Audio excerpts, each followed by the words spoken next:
আল্লাহ রাব্বুল আলামিন এই পৃথিবীর মুমিন বান্দাদেরকে বলেছেন, ইয়া আইয়ুহাল্লাযীনা আমানু দুখুলু ফিস-সিলমি কাফা। হে ইমানদারগণ, তোমরা ইসলাম নামক চাদরের ভিতরে পরিপূর্ণ প্রবেশ করে। কথা কার? বলুন তো এই কথা কার? আমার ভাইরা, ইসলাম নামক চাদরের ভিতরে, ইসলাম নামক সামিয়ানার নিচে যদি আপনি পরিপূর্ণ প্রবেশ করতে চান, তাহলে এই সামিয়ানা দেখার মতো চোখ থাকা দরকার আছে না নাই? আছে না নাই? যার চোখ নাই, অন্ধ, তার কপাল বড়ই মন্দ। অন্যরা হাত না ধরলে পারে তাফসীর মাহফিলের ময়দানে যতগুলোই আলোচনা হোক না কেন, সে আসতে পারবে না। পারবে কি? বিসমিল্লাহির রহমানির রহিম।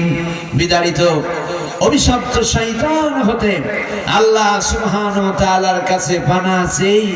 পরম করুণাময়, অসীম দয়ালু, মেহেরবান আল্লাহর নামে আরম্ভ করছি। ইরশাদ হচ্ছে, আল্লাহ রাব্বুল আলামিন বলেন, মা খালাকাতুল জিন্না ওয়াল ইনসা ইল্লা লিয়াবুদুন। জিন এবং মানব জাতিকে সৃষ্টি করেছি কেবলমাত্র, শুধুমাত্র আমার দাসত্ব আর গোলামি করার জন্য। তার মানে হলো এই পৃথিবীতে যারা মানুষ রূপে এসেছে, সে যে ধর্মেরই হোক, তাকে সৃষ্টি করেছেন কে? কেন করেছেন? এই পৃথিবীতে মানুষের আকৃতি নিয়ে যারা জন্মগ্রহণ করলো, আল্লাহ তাআলার মধ্য দিয়ে তাদেরকে বলেছেন শুধুমাত্র আইন মানবে কার? হুকুম মানবে কার? দাসত্ব এবং গোলামি করবে শুধুমাত্র আল্লাহর। বলুন তো কার? আল্লাহ রাব্বুল আলামিনের দাসত্ব এবং গোলামি করতে হলে আপনার তো রব সম্বন্ধে জানতে হবে। যদি রব সম্বন্ধে না জানেন, তাহলে আপনি তিনার গোলামি বা কেমন করে করবেন? এজন্য আল্লাহ রাব্বুল আলামিন নবীজির উপর প্রথম যে ওহী নাযিল করলেন, নবীজিকে বললেন, ইকরা বিসমি রাব্বিকাল্লাযী খালাক। পড়ুন তিনার নামে যিনি আপনার সৃষ্টি করেছেন। আল্লাহু আকবার। আল্লাহ তাআলা বললেন, পড়ুন তিনার নামে যিনি আপনাকে সৃষ্টি করেছেন। বলুন তো দেখি, আমরা এখানে যারা এসেছি, আমাদের সৃষ্টি করেছেন কে? সবাই বলুন কে? বলুন তো আওয়ামী লীগের স্রষ্টাকে? বিএনপির যে জনবল আছে তাদের সৃষ্টি করলেন কে? জামাতের যে মানুষগুলি আছে ওনাদের সৃষ্টি করলেন কে? আপনার গ্রামে হিন্দু, বৌদ্ধ, খ্রিস্টান, অন্য ধর্মাবলম্বী যারা আছে, কোরআনের ভাষায় বলুন তো তাদের স্রষ্টার নাম কি? সবাই বলুন কি? তার মানে হলো যে আল্লাহকে স্রষ্টা হিসেবে মানবেন। আল্লাহ রাব্বুল আলামিন তাদেরকে নির্দেশ দিলেন, হুকুম করলেন, ফরমান জারি করলেন, অর্ডার করলেন, তোমরা তেলাওয়াত করবা তোমাদের স্রষ্টার নামে। বলেন সুবহানাল্লাহ। তাহলে আমাদের তেলাওয়াত করতে হবে, পড়তে হবে। বলুন তো কার নামে? আল্লাহর নামে পড়তে হবে। আল্লাহ রাব্বুল আলামিনের নামে যদি আমরা পড়তে পারি, তিনার দেওয়া জ্ঞান যদি অর্জন করতে পারি, তারপরেই কি আমরা তিনাকে চিনতে পারবো, ঠিক কিনা? হাদিস বলল, তালাবুল ইলমি ফরিদাতুন আলা কুল্লি মুসলিম।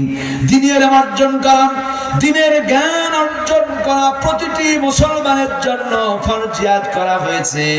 কিন্তু দুর্ভাগ্যবশত সত্য, সলিমুদ্দিন 50 বছর নামাজ পড়ে কোরআন শিখতে চায় না, ঠিক কিনা? 50 বছর ধরে নামাজ পড়ে, কিন্তু কোরআন শিখবার জন্য বললে বলে আমার সময় হয় না। দুনিয়ার সব বেলায় সময় হয়, কিন্তু কোরআন শিখার বেলায়ও সময়। আল্লাহ রাব্বুল আলামিন বান্দাদেরকে নির্দেশ দিয়েছেন, হুকুম করেছেন, তোমার স্রষ্টার কিতাব তুমি পড়ো, তোমার স্রষ্টা সম্বন্ধে তুমি জানো। আর এরপরে গিয়ে তুমি যদি তোমার রবের পায়ে সিজদা দাও, আল্লাহ রাব্বুল আলামিন খুশি হয়ে যাবেন। সুবহানাল্লাহ। কোরআন বলল, ওয়াসজুদ ওয়াকতারিব, সিজদা দাও আর সিজদার মাধ্যমে আমার নিকটবর্তী হয়ে যাও। আল্লাহু আকবার। তার মানে হলো বান্দা যখন সিজদা প্রদান করে, বান্দা আল্লাহ রাব্বুল আলামিনের নিকটবর্তী হয়ে যায়। আর নিকটবর্তী হয়ে যাওয়ার মানেই হলো বান্দা যাহাই চাইবেন তাই দিয়ে দিবেন কে? কিন্তু চাইবার প্রক্রিয়া যদি সঠিক না হয় তাহলে কি আপনি হাজার বার চাইলেও পাবেন নাকি? দোকানদার চায়ের দোকানের সম্মুখে গিয়া যদি আপনি বিরিয়ানি খাবার খেতে চান, সারাদিন যদি চা বিক্রেতার কাছে গিয়া বলেন ভাই এক প্লেট বিরিয়ানি দেন, বিরিয়ানি দেন, সকাল থেকে সন্ধ্যা হয়ে যাবে, পরের দিন সকাল হবে, এভাবে সপ্তাহ যাবে, মাস যাবে, বছর যাবে, যুগ যাবে, কিন্তু চা বিক্রেতা কোনোদিন বিরিয়ানি দিবেন না। দিবেন কি? উনি যেটা নিয়ে বসছেন আপনার দায়িত্ব হলো সেইটাই ওনার কাছে চাওয়া, ঠিক কিনা বলুন? আমার ভাইরা, আল্লাহ রাব্বুল আলামিন তিনার পায়ে বান্দা যখন সিজদা দিবেন, আল্লাহ রাসূল বলেছেন সাল্লু কামা রাআইতুমুনি উসাল্লি, নামাজ পড়বা ওইভাবে যেভাবে আমাকে পড়তে দেখেছো। নবীজির দেখানো, নবীজির শেখানো নামাজ অনুযায়ী যদি আমাদের নামাজ না হয়, বলুন তো দেখি ওই নামাজ আল্লাহ গ্রহণ করবেন কিনা? করবেন কি? আপনি ক্লাসে বসেছেন, অঙ্ক ক্লাস, গণিত ক্লাস, আপনার টিচার আপনারে a - b হোল স্কয়ারের সূত্র দিয়ে অঙ্ক করালো। আপনি ক্লাসে অবস্থান করছেন কিন্তু ডানে তাকান বামে তাকান, স্যার বললে অঙ্কটা উঠায় নিয়ে যাবে, আগামীকাল আমি অঙ্ক তোমাদেরকে করতে দেব, যারা পারবে তাদেরকে আমরা বাহবা দেব। এখন আপনি যেহেতু অমনোযোগী, পরীক্ষার পূর্বের দিন স্যার বলে দিল আগামীকাল যে অঙ্ক করে দিলাম আজকের দিন, আগামীকাল একই অঙ্ক তোমাদের করতে দেব, যারা পারবে তাদেরকে বাহবা দেব, পুরস্কার দেব। কিন্তু অমনোযোগী থাকার কারণে a - b হোল স্কয়ার সূত্র দিয়ে অঙ্ক করালো, সে অমনোযোগী হওয়ার কারণে মাইনাসে প্লাস করে দিল। ক্লাসের 99 জন স্টুডেন্ট মাইনাস দিয়ে অঙ্ক করলো, একজন যদি প্লাস দিয়ে করে ওর নাম্বার দেবে কিনা? দেবে কি? বলেন দিবে কি? এজন্যই দিবেন না কারণ শিক্ষক অঙ্ক করিয়েছেন a - b হোল স্কয়ারের সূত্র দিয়ে, আর ছাত্র অঙ্ক করে দিচ্ছে প্লাস দিয়ে, তাইলে উত্তর মিলবে? আমার ভাইরা, আল্লাহ রাসূল বলেছেন নামাজ পড়বা সেইভাবে যেভাবে আমাকে পড়তে দেখেছো। নবীদের নামাজ যদি আমাদের নামাজের সাথে মিল না হয়, বলুন তো দেখি সারা দিন ধরে যদিও নামাজ পড়ি, ওই নামাজ দিয়া জান্নাতে যাওয়া যাবে কিনা? যাবে কি? আমার ভাইয়ের জন্য আল্লাহ রাসূল ইলম শিক্ষার জন্য নির্দেশ দিয়েছেন, আর নবীজি অন্যত্র বলেন খায়রুকুম মান তাআল্লামাল কুরআনা ওয়া আল্লাম। ও চন্দ্রপাড়া গ্রামবাসী, তোমরা শোনো, তোমরা মনে করছো অমুক দলের নেতা হয়েছে এজন্য সে সবচেয়ে সম্মানিত, অমুক মসজিদের সভাপতি হয়েছে এজন্য এই মহল্লায় তিনি সম্মানিত। আল্লাহর নবীজির পরিভাষায় সেটা নাও। নবীজি বলেছেন তোমাদের মধ্যে সর্বোত্তম ওই ব্যক্তি যে নিজে কোরআন শিক্ষা করে এবং অপরকে শিক্ষা দেয়। যদি কোনো রিকশাওয়ালা নিজে কোরআন শিখে এবং অপরকে শিখায়, বলুন তো দেখি নবীর ভাষায় সেই ব্যক্তির দাম কম না বেশি? কিন্তু মসজিদের সভাপতি টাকার গরমে সভাপতি হয়েছে, ক্ষমতার দাপটে মসজিদের সভাপতি হলো, সূরা ফাতিহা পড়তে জানে না, বলুন তো দেখি সভাপতির চাইতে রিকশাওয়ালার দাম কম না বেশি? কম না বেশি? সুতরাং আমার ভাইরা, কোরআন শিখতে হবে। কোরআন শুধু শিখলেই হবে না, কোরআনে কারীম দিয়া ব্যক্তি জীবন, পারিবারিক জীবন, সামাজিক জীবন, রাষ্ট্রীয় জীবন পরিচালিত করতে হবে।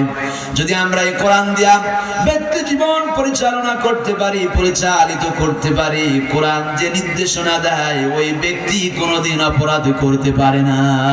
পারে কি? এই যে শীতের সময়, শীত থেকে আমরা বাঁচবার জন্য রাতে যখন ঘুমাতে যায়, তখন আমরা তো শুধুমাত্র একটা চাদর গায়ে দিই, তাই না?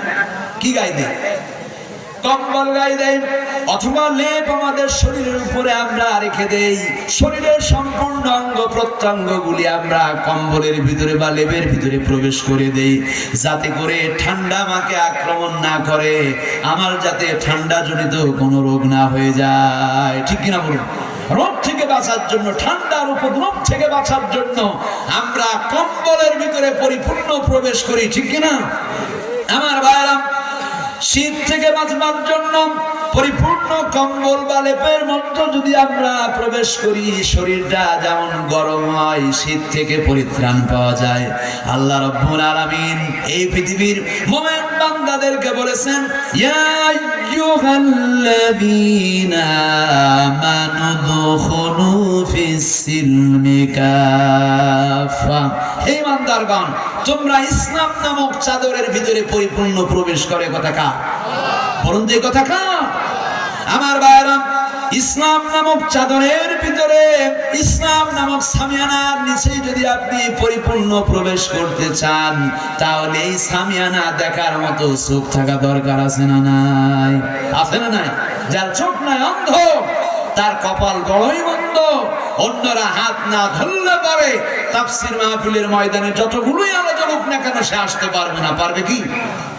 সুতরাং আমার ভাইরা, আজকের এই তাফসীর মাহফিল হচ্ছেন, অনেকেই রাস্তায় অবস্থান করছেন, দোকানে অবস্থান করছেন, অনেকেই বাড়িতে আত্মীয় নিয়ে খোঁজ গল্পে মেতে আছেন, আড্ডা দিচ্ছেন, তামসা করছেন, চিন্তা করছেন প্রধান বক্তা উঠুক তারপরেই না যাব।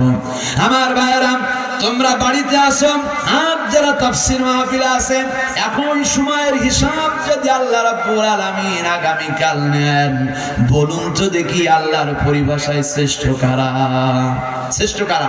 যারা বাড়ি আছে ওরা না আপনারা? এই মিনিটের জরিপ, একটি মিনিট বা একটি সেকেন্ডের হিসাব নেওয়া হয়, এই ময়দানে যদি কেউ নিয়ত নিয়ে এসে থাকে আজকে তাফসীর মাহফিল শুনবো, কোরআন শুনলে সওয়াব হয়, ওখানে থাকলে আল্লাহ রহম নাজিল হয়, গুনাহ মাফ হওয়ার সম্ভাবনা আছে, ওখানে যাই তওবা করে ফিরে আসবো। এখানে এসে যদি কেউ মারা যান, নিয়ত যদি সঠিক হয়, আর চায়ের দোকানে যদি আরেকজন মারা যায়, বলুন তো দেখি আল্লাহর পরিভাষায় শ্রেষ্ঠ মৃত্যুকার? শ্রেষ্ঠ মৃত্যুকার যে দোকানে মরল, তাফসীর মাহফিলে যার মৃত্যু হলো, এই ব্যক্তির মৃত্যুটা হবে শ্রেষ্ঠ। তার কারণ হযরত আলী রাদিয়াল্লাহু তাআলা আনহু আপনার আমার মর্যাদা বৃদ্ধি করে দিয়েছেন। আলী রাদিয়াল্লাহু তাআলা আনহু বলেন, মাজালিসুল ইলমু হিয়া রাউদাতুম মিন রিয়াদিল জান্নাহ। আরে দুনিয়ায় যেখানে ইলমে দ্বীন তথা কোরআন এবং হাদিসের আলোচনা পর্যালোচনা হয়, ওটা দুনিয়ার কোনো সাধারণ জায়গা নয়, ওটা হাদিসের ভাষায় জান্নাতের একটা অংশ হয়ে যায়। সুবহানাল্লাহ। সুতরাং আমার ভাইরা, যারা তাফসীর মাহফিল নামক জান্নাতের বাগানে আছে, আজ যারা রাস্তায় আছে, বলুন তো দেখি এই উভয় কখনো সমান হতে পারে কি? পারে কি? কোরআন বলল, হে ইমানদারগণ, তোমরা ইসলামের ভিতরে পরিপূর্ণ প্রবেশ করো।